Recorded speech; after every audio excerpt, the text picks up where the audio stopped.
Okay, guys, so it was brought to my attention that that video last week didn't go, and you may have got pieces of it, but it's real important that I get this across to you. I'm drowning in flies.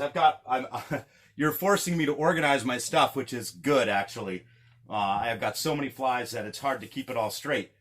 So basically, there's umpteen billion types of flies. If you invent a fly, you can name it whatever you want, and all of a sudden, boom, there it is. You know, years ago, I remember I was guiding at the Connecticut River, or guiding this guy. He was actually a DWI lawyer, not a very nice person. I was on a multi-day trip with him. He was having a rough time catching fish, and he was snapping off my flies left and right. I was running low on flies. But at that time, I was experimenting with flies that looked like a yellow jacket, which is just kind of bizarre. And I tied on, said, "Oh, this is the fly you want." And I tied on this yellow jacket fly that I called Heart's Killer Bee. Boom! He catches a 20-inch rainbow. So the point being, you can pretty much make up whatever you want, and it's going to work. But let's just hit like what we're focusing on for trout. And I've already talked about it a little bit, but it's mayflies, caddisflies, stoneflies, and midge, right? Those are our big fly groups. Within there, you have terrestrials. Those are bugs that aren't born of the water. And then you have streamers and buggers, which imitate worms, leeches, or bait fish. So those are kind of your big groups, and then there's just thousands of flies within there. So if I just kind of give you the basic rundown here, for all intent of purpose, we'll just start with your woolly bugger style fly. So this is the woolly bugger style fly. Lots of them, lots of types, all different colors, have the same kind of characteristics. They've got a light, fluffy marabou tail. These are fished underneath the water, and they imitate leeches, worms, or bait fish. Oftentimes, they'll be included in the streamer category, but as I'll show you in a minute, they really are kind of different, and bugger-style flies have become really important, are really popular. So there's like another bugger-style fly, just to kind of show you the variation between them. And then you could get, really big stuff. So it's a rabbit strip, but kind of like the bugger idea for like a pike or what have you. Again, fished underneath the water. Then we have our classic dry fly. And let's see what I got for a classic dry fly to show you. Here we go. Little Cahill here.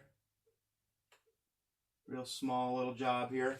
So your little classic dry fly, it's going to imitate a mayfly right there.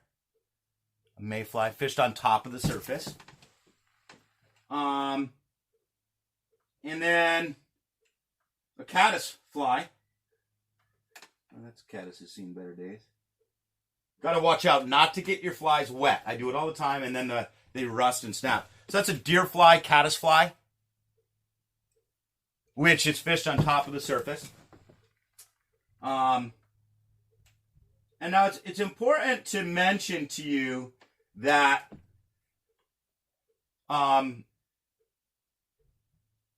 basically your flies are really in these really basic groups, like really scientific, like match the hatch to the T to the Latin name, to more attractor style patterns. And these are patterns that don't really mimic anything at all, but just catch a lot of fish.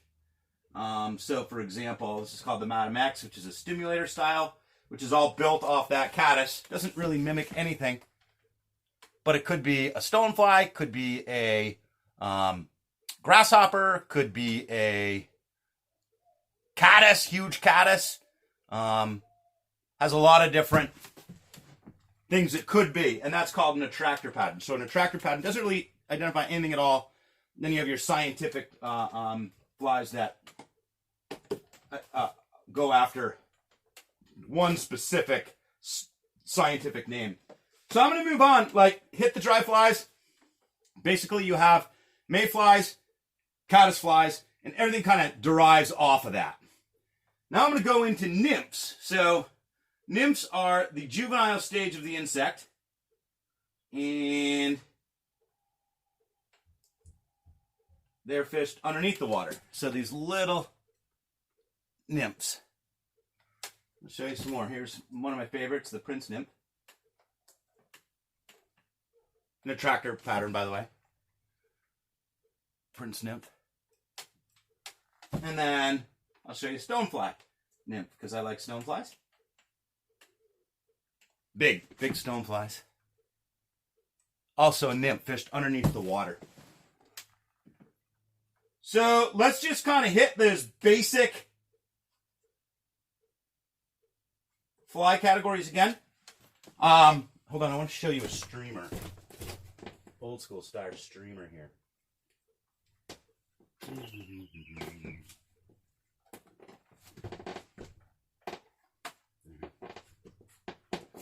All right, so you have streamers fished underneath the water. This is a classic old school streamer bait fish.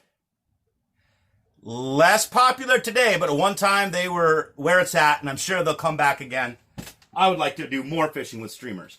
So streamers and woolly buggers, all fished underneath the water. Zonkers are similar to a woolly bugger, kind of born out of the same idea. Then you have your mayflies, and then you have your caddisflies. Then you have your terrestrials. So these are, well, I'll show you a few terrestrial patterns.